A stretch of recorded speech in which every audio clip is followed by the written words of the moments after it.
Buenos días a todos nuestros televidentes que siempre están ahí con el país al día. Y en estos tiempos navideños deben estar todavía más al día, pero tienen que tener cuidado. No significa que estar al día es tomando licor de manera exagerada. Recuerden siempre los tragos sociales. Y además, nosotros tenemos un contenido muy interesante en el día de hoy. Y algunas situaciones que se han notado en el país y están a la cara, ¿verdad, Medina? Sí, no, creo que estas navidades han sido o serán, ¿no? Porque todavía no ha entrado el fuerte, ¿no? Un poco atípica, sobre todo lo que tiene que ver con el ambiente político, judicial y demás. Lo que pinta que parece ser, ustedes han escuchado la canción de Triste Navidad, ¿verdad? No, Medina, triste Navidad. ¿Qué triste Navidad? Todas las navidades son tristes porque hay gente que en Navidad recibe dinero, hay otros que no lo reciben, hay otros que reciben bonos, hay otros que no reciben bonos, bueno, hay otros que hacen algunos rejuegos de préstamos y en enero nos encargamos de pagarlos. O sea que Navidad, según tu perspectiva y tu síntesis que hace, Navidad es de lío, ¿no? Donde la gente sobrevive a enero para pagar deudas, ¿no? Porque como decíamos anteriormente en días pasados, los dominicanos tenemos la particularidad de que nos gusta, ¿no?, sobrepasarnos en nuestras posibilidades de consumo y luego terminamos, como decía el merengue de los Rosarios, ¿no?, en el mes de enero pagando el novicial. Por eso nosotros tenemos que darle seguimiento a Eduardo. Eduardo siempre ha sido justo con sus ingresos y ha sido una persona que mantiene económicamente su familia de manera estable. ¿Sí o no, Eduardo? No, Eduardo, muy buenos días. Eduardo es un hombre económicamente estable. Muy buenos días. Usted también. Yo no puedo decir, yo soy un hombre sumamente inestable económicamente. A esos televidentes que siempre están ahí para escuchar y ver el país al día. Y con respecto a lo que ustedes están diciendo, realmente pues la Navidad tiene su alta y sus bajas, porque mucha gente pues se olvida de todo y disfruta el periodo, y hay otros que pues se arrinconan ahí pensando en otra cosa y dejan que el tiempo se vaya y después entonces lo lamentan. O sea, eso es la Navidad, pero nosotros creemos que a pesar de todo, quisiéramos que, como siempre en este periodo, tanto los partidos políticos como también el Poder Judicial, que decretan tregua para que la gente se concentre en lo que es precisamente la Navidad. Para los cristianos la Navidad es el nacimiento de Jesucristo, un tiempo de reflexión. Entonces realmente pues vamos a pedir que eso suceda, porque como que la pista está demasiado caliente y yo quisiera como que baje un poco la temperatura para ver si la gente entonces se encarrila en lo que debe ser la Navidad. Bueno, vamos ahora con un segmento que baja la temperatura. Los amigos del PQDC, quienes realizaron todo durante meses, ¿no?, la promoción de un sorteo a través de boletos y que usan nuestra plataforma para realizar el mismo, pues vamos a pasar ahora al set inmediato para ver la rifa de los... el tombolazo amarillo. Sí, 175,000 pesos. En premio. Que no caen bien. 175, uno de 100,000, uno de 50,000, uno de 25,000. Le caen bien a cualquiera. Vamos a ver cuáles serán los agraciados entonces. Vamos a pasar al sorteo del PQDC realizado aquí en el País al Día. Señores, perdón. Sí. No, déjame presentar. Okay.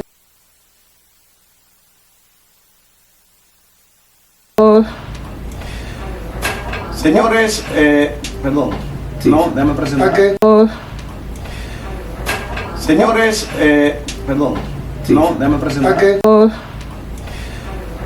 Señores, perdón. Sí. No, déjame presentar. Okay.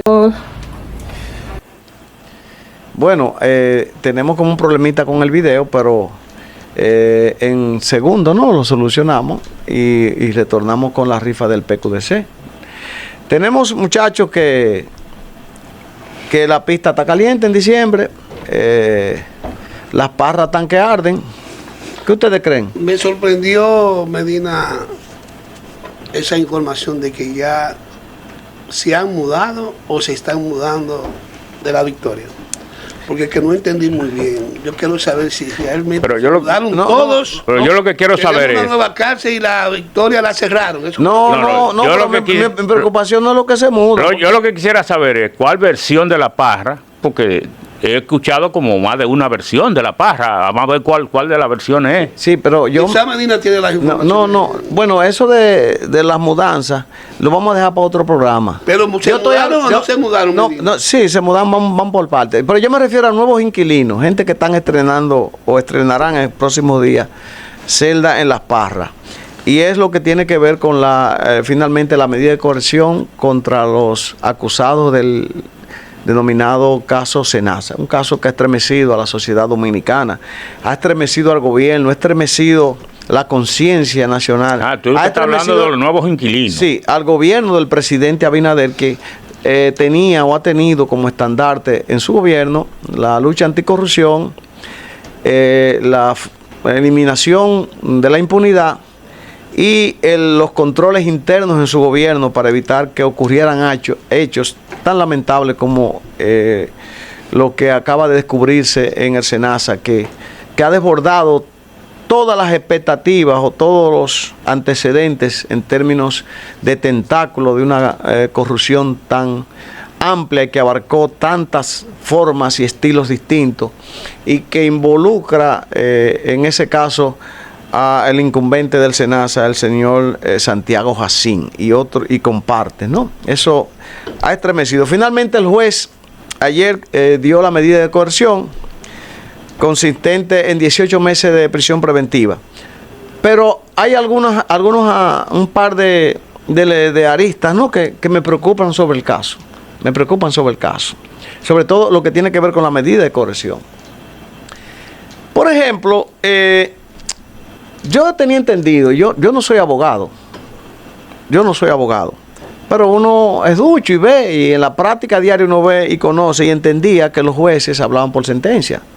O sea, un juez en un juicio, en un estrado, se supone el imparcial, ¿no? El tercer imparcial, ¿no? Está el acusado, está el Ministerio Público, están los que pueden constituirse en actores civiles y demás, en demanda y demás, pero lo componen esos tres elementos.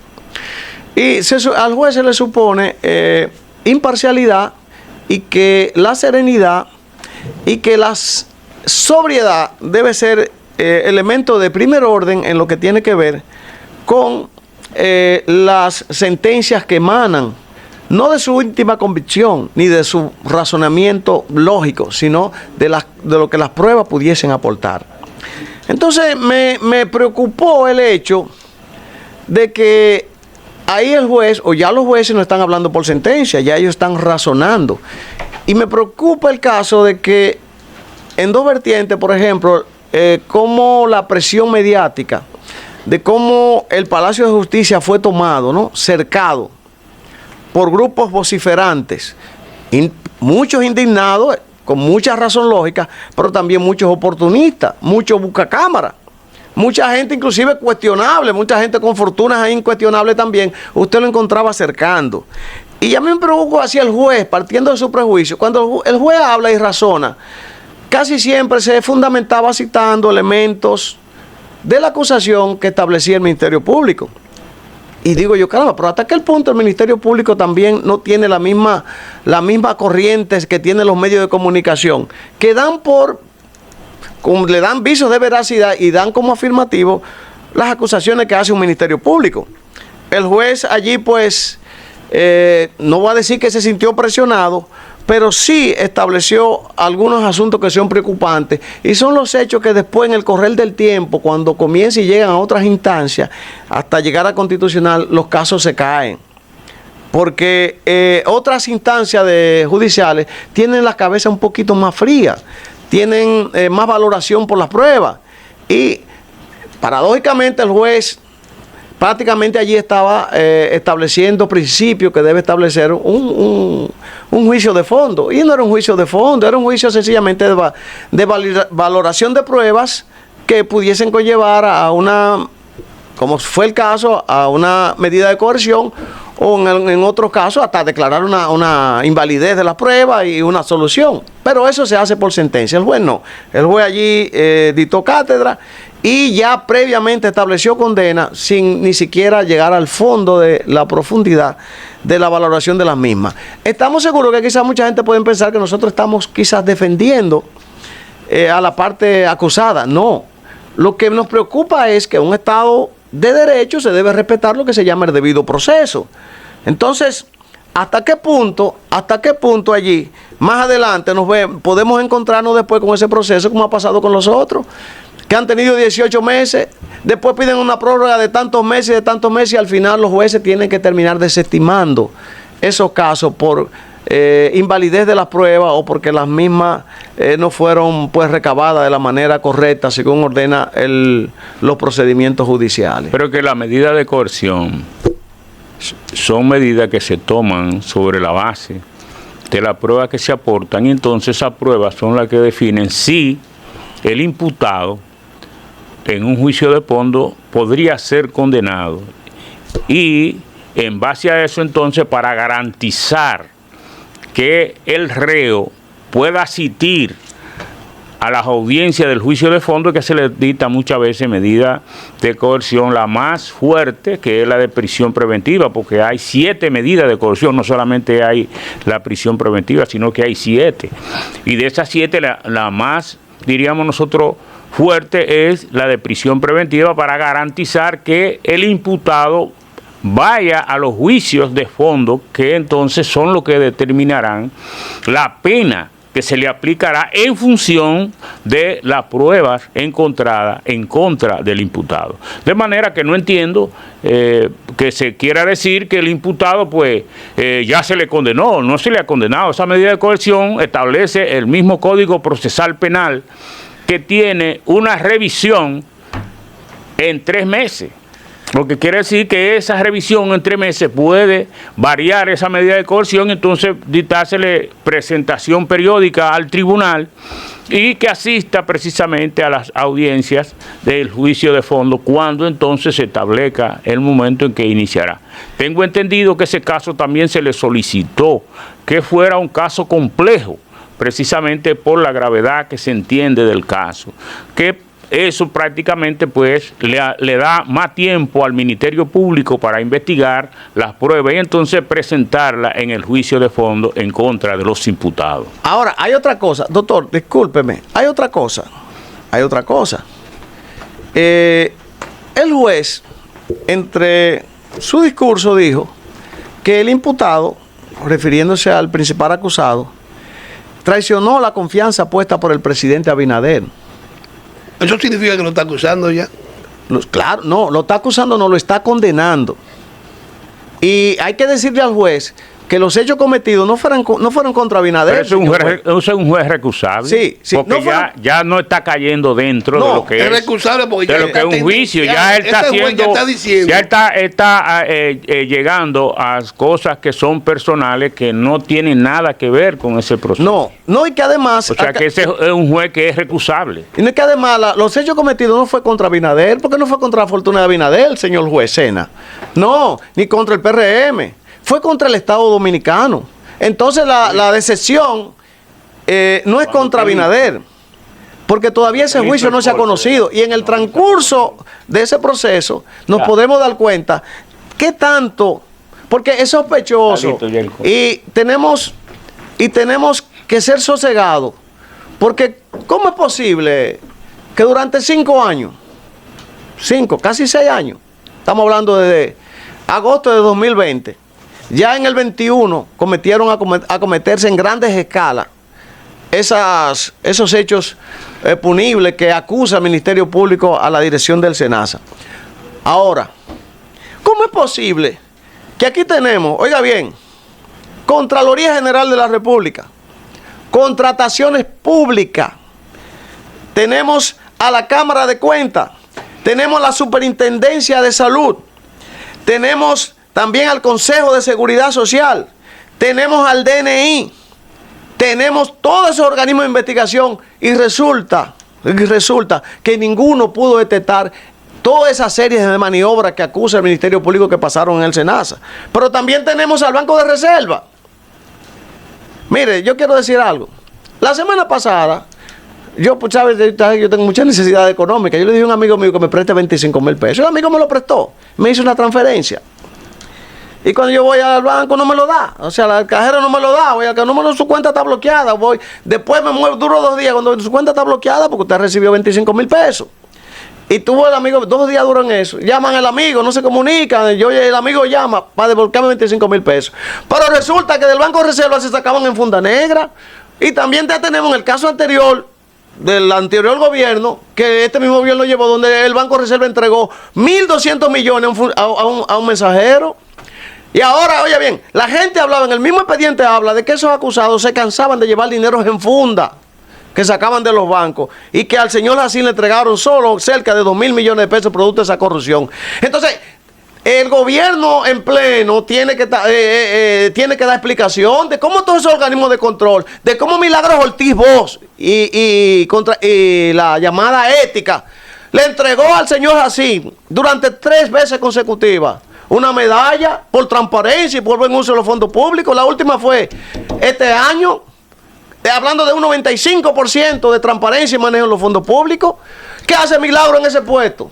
¿Y qué explicación debe dar? ¿Cuál es la vigilancia? El de contrataciones públicas también. Aquí pasan todos los procesos de orden de corrupción y pasan y se pagan. Y cuando los medios de comunicación, cuando un canal de televisión, cuando un programa o con un partido político denuncia, es que se conocen. Entonces el Estado debe revisar los controles. Porque están poniendo al presidente de la República en una posición difícil. Porque el presidente apenas hace 2 o 3 meses que dijo que ahí todo estaba bien, que ahí lo que faltaba era un dinerito y que él lo iba a inyectar. Y ahora resulta que todo el mundo sabía. Entonces el presidente debe sentarse y pedirle a esos organismos de control que qué es lo que está pasando. ¿Qué es lo que está pasando? Porque aquí no es posible que casos como este acontezcan y todo el mundo es inocente y nadie sabe nada, incluyendo el presidente de la República. Entonces el Estado es muy riguroso con algunos, con los chiquitos, pero con los grandes no. Entonces, eso son cosas que preocupan y merecen explicación y creo que no nos podemos adelantar. Vamos a esperar el desarrollo del proceso, porque ese señor Jacín dice que él dio 200 millones, 800 millones para la campaña y todos recordamos en el proceso electoral pasado que todas las vías del país, todas las carreteras fueron llenadas por grandes vallas del movimiento Ola. ¿De dónde salía? ¿Por qué no se preguntaron de dónde salía toda esa bonanza económica que ese movimiento Ola, qué sé yo, qué con Luis, que dirigía el señor Jacín, utilizó en la campaña? Inclusive en los interrogatorios, que dice la misma Procuraduría, habla de que era para pagar favores políticos y para ayudar a gente que ayudaron en la campaña. Entonces vamos a esperar, no nos aceleremos, vamos a esperar el desarrollo de los acontecimientos para que entonces nos podamos hacer un juicio más equitativo. Pero de pronto... O sea, que la ola salía de SENASA, ¿era? Bueno, sí, claro. ¿De dónde iba a salir? Dicen que la correa sale del cuero, ¿verdad? Entonces, vamos a esperar a ver y vamos a... ojalá que este juez que conoció este caso se serene y no sea que haya visto por la ventana y haya dado una medida de coerción que estaba bien. Yo no digo que estaba mal. Pero si el Ministerio Público, como dice el mismo juez, que tenía todo preparado y todas las pruebas, ¿y por qué no le dio 3 meses? Le dio 3 meses, porque ¿para qué necesita 18 meses si todo el expediente está listo? No, esto apenas está empezando. Vamos a ver el desarrollo de los acontecimientos para que nos podamos saber ya de manera imparcial un juicio más sereno de qué es lo que pasó en SENASA. Sí, yo creo que el país entero, y más ahora en diciembre, necesita serenidad. Fíjate, hay una situación que yo siempre he entendido. Aquí se gobierna muchas veces para los más ricos. Porque fíjate, yo tengo amistades que por disparate están presos. Hasta por sospecha están presos. Y déjame decirte que se ha establecido ahora que si a ti te agarran preso y le informan al escribiente en un destacamento que no aparece esa persona, para mantenerlo ahí y darle un castigo personalizado en ese destacamento. ¿Qué ocurre?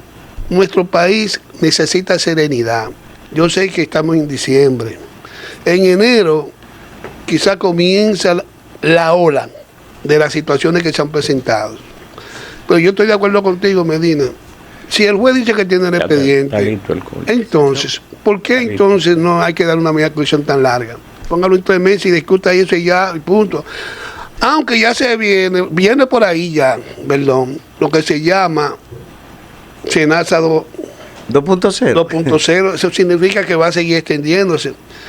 Pero va a haber que hacer una segunda paja, Sí. una segunda paja. Entonces, No, tú hablas- aquí se había dicho, Medina, aquí se había dicho que el presidente, con todos estos hechos que han ocurrido, sus funcionarios le han quedado mal. Y déjame decirte que aquí el 30% de comisión, eso no es extraño.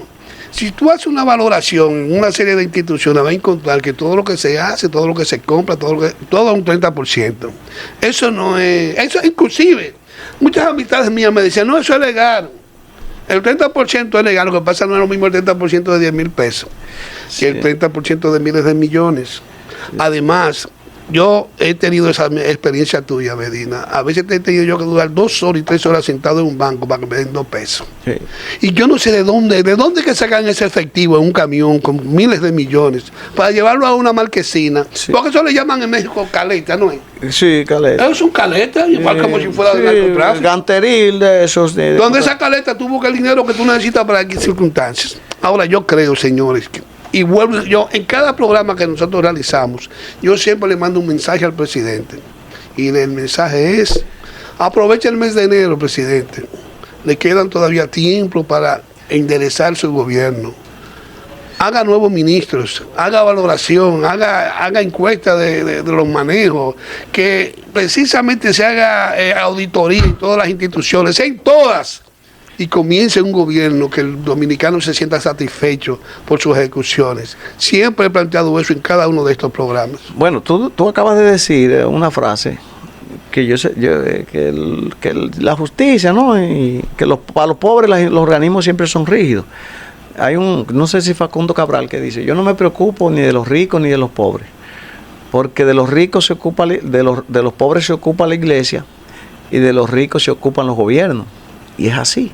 O sea, lamentablemente el poder económico en todas partes del mundo es lo que significa el poder real, el poder político. El dinero es que norma todas las estructuras y tuerce, ¿no?, caminos en el poder. Por eso es que normalmente el pobre es solo carne de cañón en las campañas políticas, y los individuos con posibilidad de mucha inversión política son los que finalmente usted nunca los vio en una campaña, nunca los vio en un meeting, nunca los vio haciendo nada, pero siempre los ve como ministros, como encargados de departamentos importantes, porque sencillamente ellos movieron los capitales. Pero bien, vamos ahora a retornar al sorteo del PQDC. Vamos a ver quiénes son los agraciados. Muy buenos días, señores telespectadores del País al Día. En el día de hoy, como se había anunciado, tenemos con nosotros la rifa realizada o que se realizará en nombre del Partido Quisqueyano Demócrata PQDC, que constará de 3 premios contentivos en efectivo de 100,000, 50,000 y 25,000 pesos. Así que tenemos a una delegación del Partido PQDC aquí en esta mañana, quienes nos honran con su presencia y que tendrán la realización de este sorteo. El doctor Rubén Martínez, en representación del PQDC. Muchas gracias, Medina, el doctor Eduardo Vegas. Gracias al Nuevo Diario por permitirnos esta plataforma, esta iniciativa, este concurso con la finalidad del PQDC realizar sus actividades políticas, subsidiarla. Es ya acostumbrada, los segundo año que lo hacemos. Como decía Medina, un primer premio de 100,000 pesos, un segundo premio de 50,000 y un tercero de 25,000. Nos acompaña la comitiva del partido, integrada por nuestro encargado de finanzas, licenciado Julio Segura. Detrás nos acompaña Damaso Enrique, dirigente de alto nivel. Desde Santiago, nuestro hermano Polanquito. Y como no, nuestro secretario de Prensa y Propaganda, señor Juan Ureña, nuestra bella modelo, su nombre. María Teresa también nos acompaña, gracias por asistirnos. Comenzamos de inmediato. María Teresa, por favor, la amable. Vamos a sacar el ticket ganador del tercer premio. Vuelta al globo, como solían decir. Y a ver, suerte para todos. A ver, el modelo, mete la mano y saca un ticket al azar. Está el ganador de 25,000 pesos. Lourdes Wander Montero. Es de la Isabelita, no dice quién lo vende. Juan. Mande Portero en Sánchez Isabelita. Ok, es de la Circunscripción 1 del municipio de Santo Domingo Este. Un lapicero. Este es 25.000 tercer pesos. premio. El 3. Usa el 3. Y son 25. Ahora anuncio el segundo.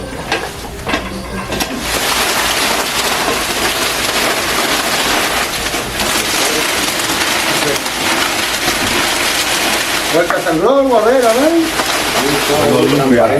Segundo premio, con un valor de 50,000 pesos.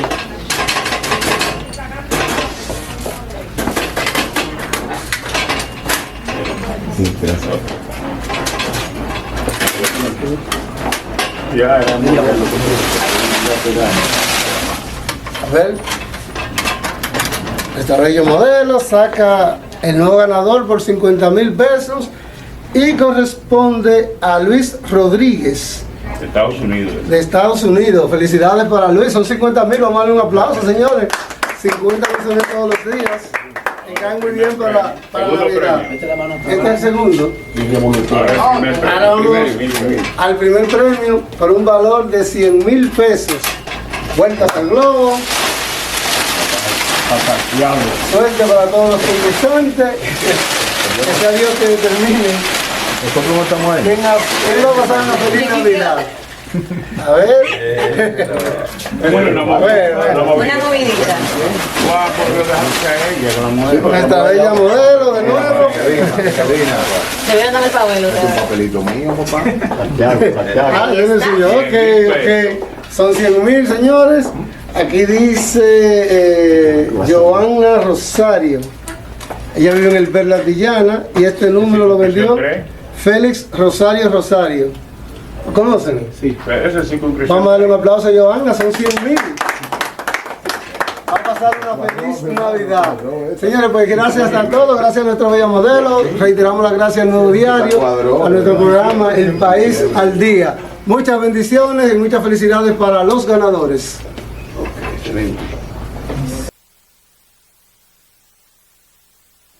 Bien, felicidades a los agraciados, ¿no? Con esta brisita navideña. Esto no es una brisita, esto es un ventarrón.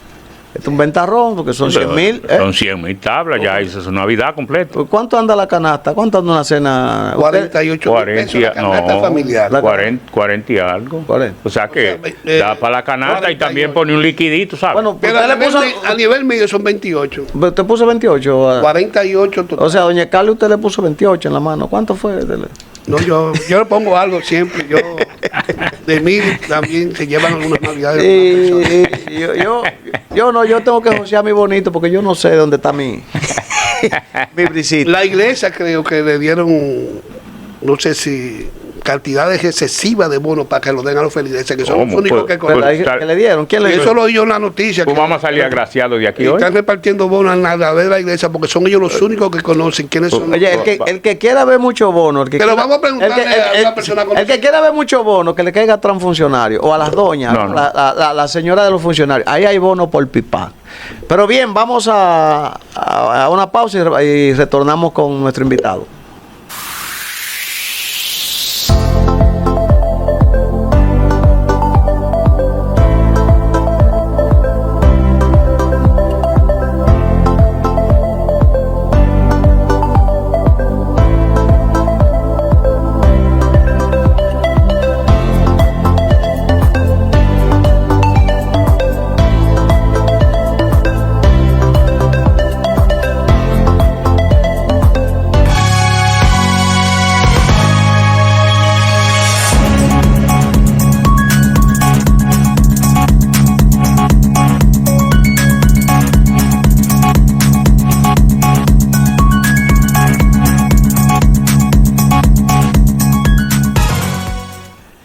Bien, caramba, qué bien, alegre nos sentimos en este momento de este segmento, al tener, por varias razones, ¿no? Primero porque tenemos un hombre de Dios, un hombre dedicado, que ha dedicado su vida no solo a la fe cristiana, a la práctica de la misma, sino a contribuir a través de múltiples instrumentos de desarrollo social, a mejorar la vida de gran parte, de una masa importante de los dominicanos. Y ese segmento a lo que ellos se han dedicado a trabajar es de los segmentos más carenciados, más desvalidos, de menos acceso a las inversiones que hace el Estado en bienestar social. Y él se ha dedicado toda su vida a eso. Pero también es una fecha importante porque es la fecha donde se conmemora el nacimiento de Jesús. Y él es un fiel seguidor de Jesús. Y dirige el servicio, el reconocido e importante Servicio Social de Iglesias Dominicanas, institución fundada creo que en el 62. Y hasta el día de hoy solo ha hecho muchas obras de bien, ha llevado mejoría de vida a decenas de familias dominicanas. Nos place tener y saludar y darle la bienvenida al doctor Lorenzo Mota King. Buenos días, distinguido. Muchas gracias, Medina. Gracias a los demás compañeros del estudio. Para mí es un enorme placer estar con ustedes aquí y compartir este tiempo. Realmente este tiempo tan especial para nosotros, los que creemos en el Señor Jesucristo y que hoy estamos en este tiempo celebrando su nacimiento. Y como ustedes hablaban ahorita, creo que es un tiempo donde hay muchos sentimientos encontrados. Y justamente en un momento como este es que hace falta el auxilio de las iglesias, pero también el auxilio del Estado Dominicano. Yo creo que es un momento importante para lograr esto. Hermano, estamos hablando de más de cerca de unos 70 años, ¿verdad? El servicio se fundó de manera oficial en el año 1962, pero antes que eso debemos recordar que la motivación que utilizaron los líderes creyentes de ese tiempo, de las diferentes denominaciones, para poder formar esta institución, fue la crisis que generó la caída del régimen de Trujillo. O sea, para poder el país salir del régimen trujillista fue necesario un embargo. Este fue uno de los primeros países que fue embargado para la OEA. 59 por ahí, ¿verdad? Sí. Entonces el país quedó aislado del mundo y la única vía que quedó abierta para que el país pudiese conectar con el exterior fueron las iglesias. Y en ese contexto nace el Servicio Social de la Iglesia Dominicana para suplir la carencia que el país tenía por falta de recursos y por falta de productos, falta de comida, de medicamentos, de implementos agrícolas y una serie de cosas que hacían falta para poder el país sustentarse.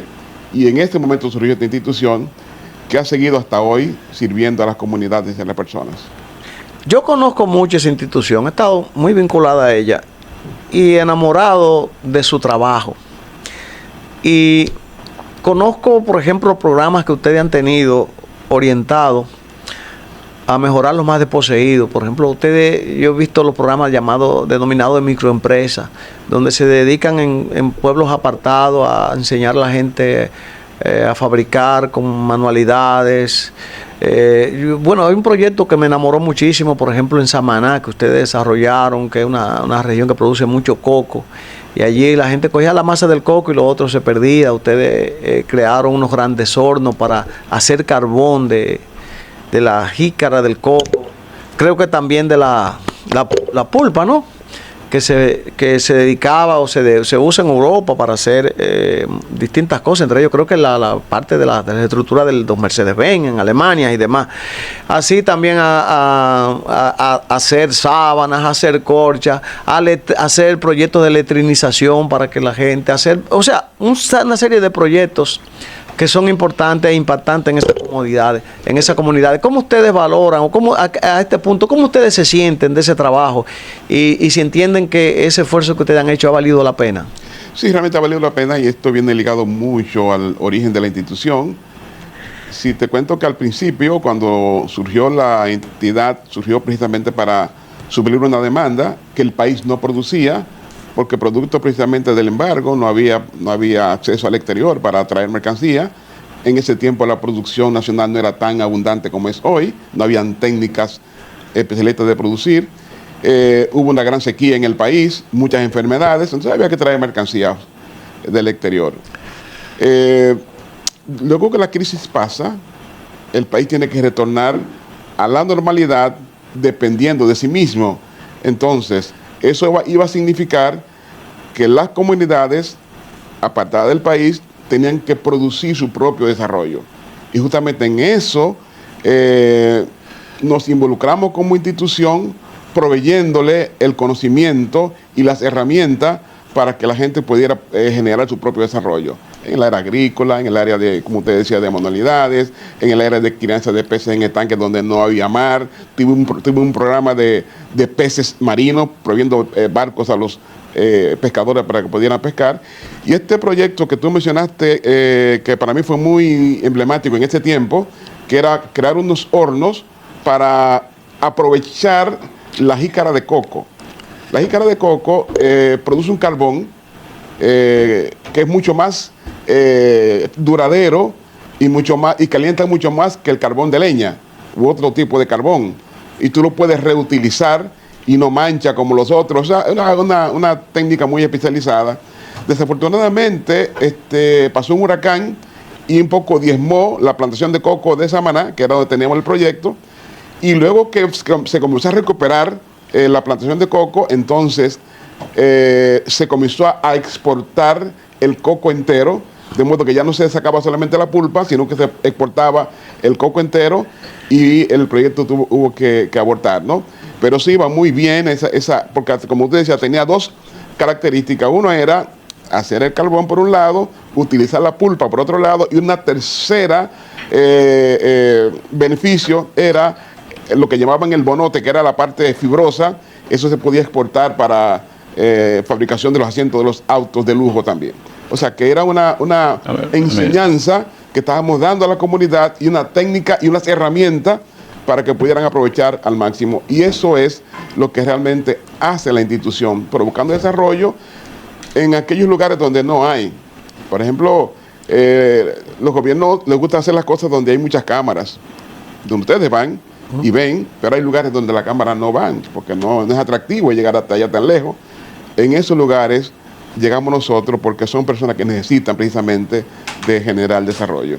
De hecho, tenemos en la línea noroeste, en Capotillo, una escuela de piscicultura. En esa escuela hay una serie de estanques. Tenemos una edificación allí donde la gente puede alojarse. Se le enseña al productor cómo producir estanques, cómo producir peces en su entorno.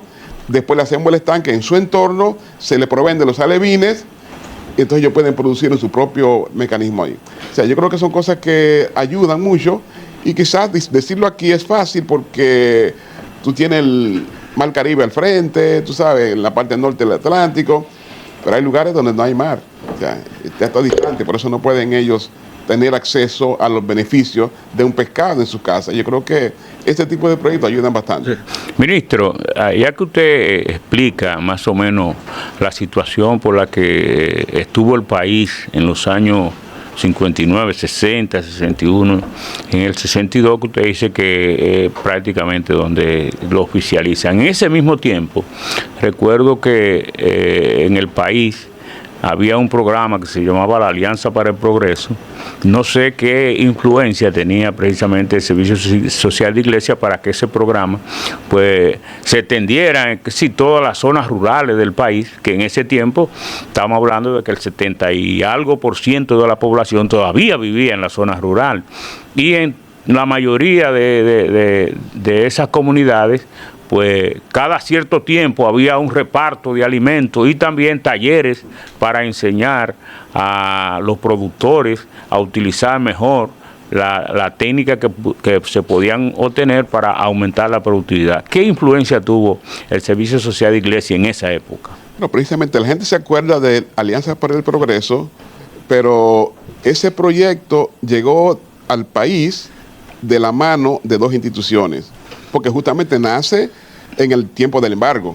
O sea, ahí nace esa ayuda, y era que el país no podía conectar con ningún otro mecanismo para poder importar mercancía, solamente las iglesias. Entonces se crearon dos instituciones en el país, o una se activó, que era Cáritas, y el Servicio Social Iberoamericano.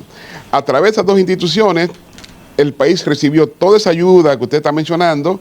Yo siempre que voy a hablar de esto pregunto, que quién comió queso, leche. Claro, por eso se lo digo, porque yo comí bastante de todo eso. Entonces, quien me responde, no es usted, ¿no? Pero quien me responde, sé que llega por ahí cerca de los 6, ¿no? Sí, porque la gente que de esa época conoció eso, porque todo el mundo casi se aprovechó, porque no había otra forma, no había otra alternativa. Había mucho bacalao que llegó también de otros países y así por el estilo. Y eso fue producto de eso. Entonces la Alianza para el Progreso utilizó como plataforma a las iglesias para poder peinar el país con esa ayuda humanitaria. Y tiene su razón, y es que las iglesias están en todas partes. O sea, creo que la única organización que está en todas partes son las iglesias. Y me refiero no solamente a las iglesias evangélicas, la iglesia católica también. Fueron las dos entidades que, en cierto modo, salvaron al país con esos mecanismos de distribución, porque era fácil, le llegaba a la iglesia de la comunidad y la iglesia se encargaba con sus miembros voluntarios a distribuirlo al menor costo posible. Entonces el costo era llevarlo a ponerlo en ese lugar. Ministro, a mí me inquieta algo en estos momentos, y es que normalmente los congresistas tienen fundaciones y generan actividades en los sectores de donde ellos pertenecen. Tomándose en consideración, esa Alianza para el Progreso no se podría repetir en relación a que el Congreso conozca esa labor bellísima que hacen ustedes, con el objetivo de estar en el presupuesto nacional para que continúe y se desarrolle como una manera de seguir con la Alianza por el Progreso, reactivarla, de manera que todos esos proyectos se puedan ejecutar, atrayendo otras instituciones que puedan colaborar, como Proped, Infotep, ampliarlo más. Y yo creo que así esa alianza puede llegar a un progreso con la dirigencia de ustedes, que ya tienen la experiencia de cómo ejecutarla. ¿Qué ustedes no han pensado en ese tipo de alianza? Bueno, usted ha tocado varias cosas aquí, ¿no? Que son interesantísimas. Una es el tema de reconocimiento congresual. Nosotros, como desde nuestra fundación, estuvimos insertados en el presupuesto de la nación. Hasta hace un par de años que fuimos dejados prácticamente fuera. Yo creo que fue un error de alguien que pensó que pasando algunas instituciones al presupuesto de la presidencia era más sencillo. Pero todos los años el Congreso aprobaba un presupuesto para este tipo de institución. Ha sido una dificultad manejar los recursos a través de la presidencia de la República, porque no hay como una especie de coherencia en cuanto a la aplicación de esto. Para todo tiene que intervenir el presidente, y es una molestia que nos está causando, que estamos tratando de resolver eso de nuevo. ¿Por qué razón? Porque nosotros lo que quisimos hacer un cambio, en vez de seguir recibiendo mercancía del exterior, estimular la producción nacional, por dos razones. Uno, porque eliminábamos el parasitismo de la gente de esperar solamente que le trajeran cuestiones de fuera, antes que tú puedes ponerte a producir en tu propio territorio. Nosotros le damos las herramientas, damos los mecanismos de conocimiento, le asesoramos con agrónomos para que pudieran producir. A las mujeres, como decía Medina ahorita, le enseñamos a producir también manualidades, de modo que pudieran defenderse.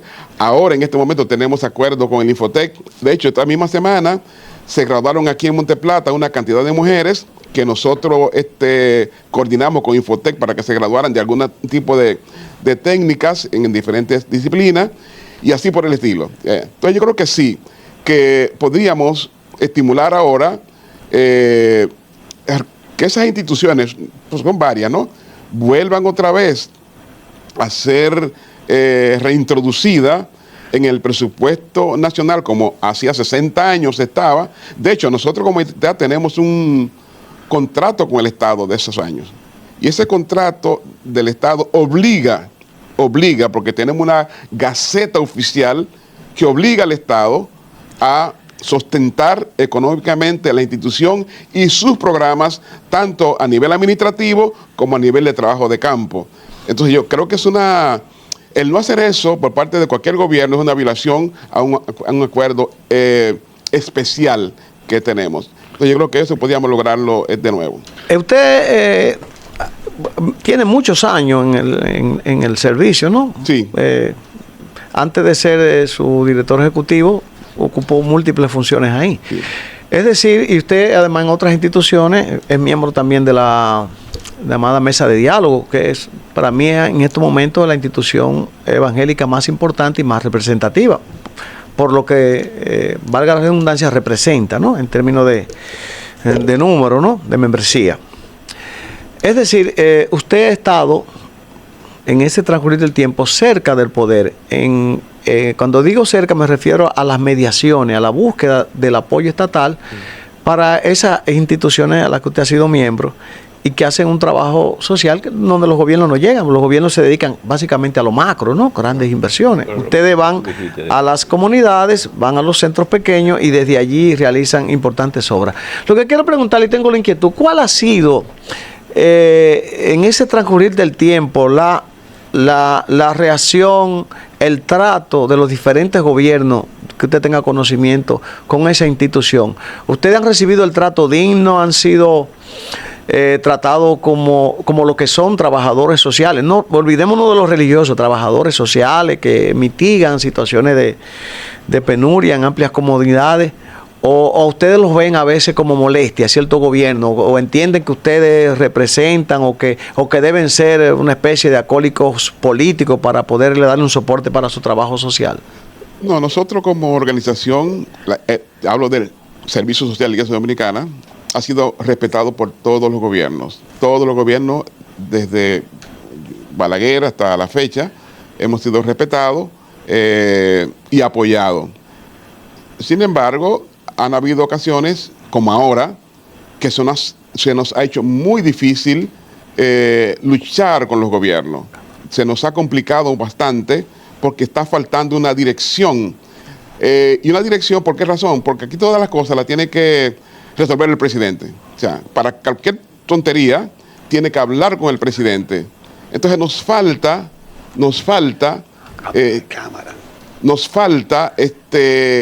que los funcionarios de las diferentes instituciones asuman esto. Por ejemplo, nosotros tuvimos en un momento determinado una serie de agrónomos que lo ponía el Ministerio de Agricultura. Ellos tienen agrónomos ahí que no hacen muchas cosas.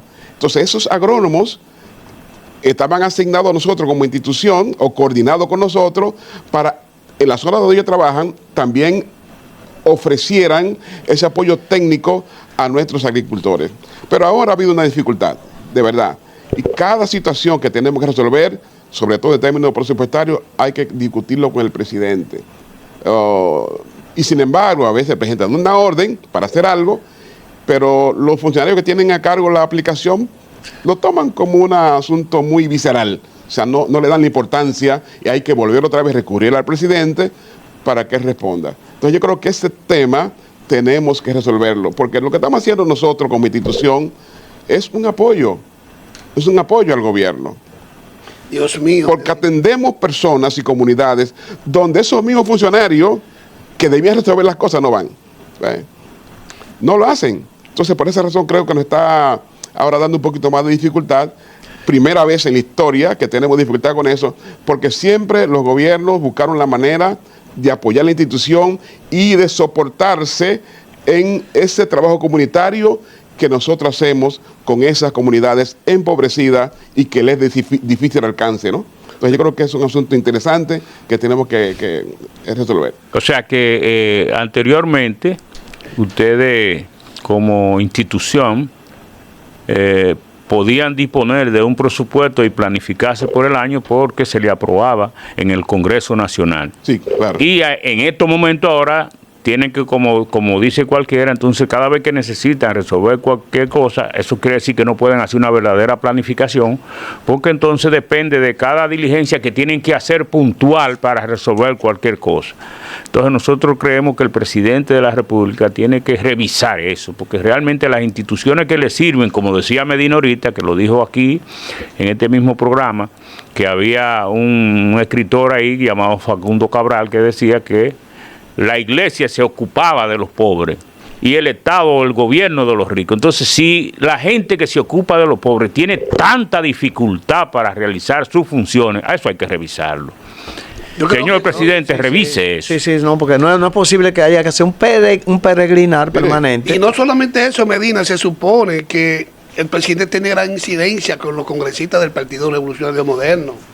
Tomándose en consideración, él puede decir, mire, que de la misma manera que yo le hago observaciones a ustedes, yo quiero como partido me ayuden a esta institución para que así esté en el presupuesto nacional. Pero imagínate, ni siquiera la indexación. Pero espérate. Ni siquiera la indexación. Pero espérate. Si está la voluntad del presidente, no tiene que pedirle al Congreso, porque quien elabora el presupuesto es el presidente, es la presidencia de la República. Se lo puede haber escapado, Medina. No, escapado 5 años, 6 años. Lo excluyeron. Lo excluyeron. Por eso nosotros decimos, señores, que el presidente tiene muchas ocupaciones, pero si los funcionarios que le ordena que ejecuten acciones abandonan las observaciones del presidente, ¿en quiénes tiene el presidente al lado entonces? ¿Enemigos? ¿O gente que tiene doble moral? ¿O es que no se va a reelegir y yo no me quiero pegar mucho al presidente? Todo eso hay que valorarlo, porque el error más grande que tuvo el presidente es decir que no se va a reelegir. Ajá, tú no te vas a reelegir. Pues yo hago mi causa aparte y yo hago lo que sea posible. Eso es cosa que lamentablemente se ve. Mira, por ejemplo, nosotros, a través del contrato que tenemos con el Estado dominicano, el gobierno dominicano, hace muchos años, utiliza ese contrato nuestro para poder tramitar todas las exoneraciones que las iglesias reciben en el país. O sea, nosotros no usamos, no se usa las leyes dominicanas para poder tramitar exoneraciones a la iglesia. Es a través de ese contrato. O sea, todas las cosas que el gobierno exonera a las iglesias tiene que pasar a través de ese contrato. Nosotros tenemos que revisar, hacer una especie de depuración. Es un trabajo que le hacemos al Estado y el Estado no nos paga por eso. ¿Entiendes? De modo cuando yo le mando al Ministerio de Hacienda una solicitud de exoneración de un vehículo, de una carga de un contenedor, ya está depurado. Sabemos que esa entidad está en calidad para poder recibir eso. Y a nosotros no nos pagan por eso. Tú sabes. Pero entonces usted nos dice que si lo utiliza el canal, ¿no?, legal para esa tramitación, sin embargo, los excluyen del presupuesto. Entonces, ese mismo contrato que te estoy hablando, es que dice que tenemos de hecho esas exoneraciones y que la podemos tramitar para otras entidades miembros, pero también ese mismo contrato dice que el Estado dominicano tiene que sustentar económicamente la operación de la institución. No, eso no se lee, parece que esa partecita no se lee. Lo que pasa es que esa parte está como borrosa. Bien, concluimos por el día de hoy. Vamos a darle 30 segundos para que él dé un mensaje al presidente y al pueblo. De Navidad. No, realmente estamos muy agradecidos de Dios por haber llegado a este tiempo, obviamente con tantas dificultades que estamos confrontando como país, pero lo que sí solamente le quiero decir que no perdamos la confianza en Dios. Estamos en tiempos muy difíciles. Hoy se ha deteriorado la moral y tenemos que retornar a eso. Y que sea este tiempo de Navidad un tiempo para que el país reflexione sobre cuál debe ser la manera en que debe vivir en compañía de los demás en este mundo. Muchas gracias al reverendo Motaquín y a ustedes, señores televidentes. Muchas gracias por estar ahí para escuchar y ver el país al día. Para ponerse, como dice el programa, al día de lo que está aconteciendo a nivel nacional e internacional. Que pasen buen día, que tengan buen provecho y que el Señor lo bendiga a todos.